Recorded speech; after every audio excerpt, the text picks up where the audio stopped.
Wir werden uns, also Deutschland wird sich hier an den Programmen natürlich beteiligen.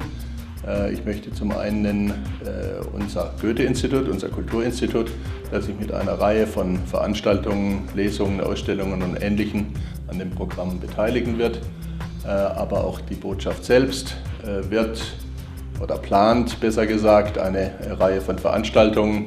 Ich hoffe und bin an sich ganz zuversichtlich, dass es uns gelingen wird, auch die nötigen finanziellen Mittel dafür zu bekommen. Ich möchte nur zwei Projekte nennen.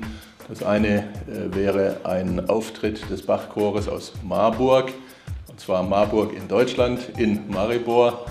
Und das andere, und das wäre aus unserer Sicht für uns das zentrale Projekt, wäre eine Beteiligung an der Internationalen Musikakademie Maribor mit deutschen Professoren und Meisterklassen, bei dem junge Musiker aus vielen Ländern weitergebildet werden und mit einem hoffentlich dann auch schönen Abschlusskonzert.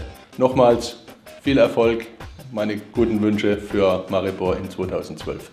Mit seinen Programmen und Kooperationen trägt das Goethe-Institut Ljubljana nicht nur zur Präsentation von Kunst und Kultur aus Europa bei, sondern vertritt zugleich auch die europäischen Grundsätze der Partizipation und des partnerschaftlichen Dialogs. Der Hauptbeitrag des Goethe-Instituts ist das Projekt Zukünftige Sprachen der Berliner Kuratorin Heike Albrecht. Es besteht aus 7 Projekten, Installationen in den Hinterhöfen von Maribor, Klangkarten, einem internationalen Turntable Orchestra, Wortveranstaltungen wie Europa der Region oder Provinz Europa, eine Ausstellung zur sozialistischen Moderne, Architektur, aber auch einem künstlerischen Archiv über Super-8-Filme und City Sound Concerts.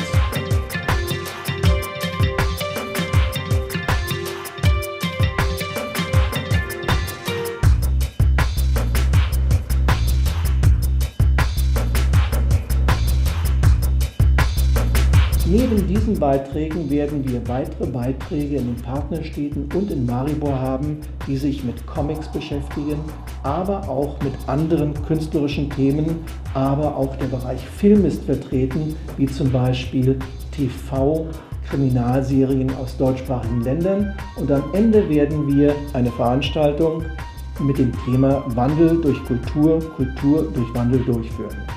Wir sind sehr froh, dass wir mit unseren Programmen in Maribor dabei sein können, denn diese Programme und Kooperationen sind für das Goethe-Institut ein wichtiger Teil unserer Arbeit, denn sie vertreten sowohl Kunst und Kultur in Europa wie auch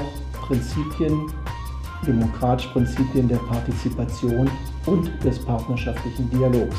Wir wünschen allen Akteuren gutes Gelingen und hoffen, dass Maribor 2012 für alle ein sehr, sehr guter Erfolg wird.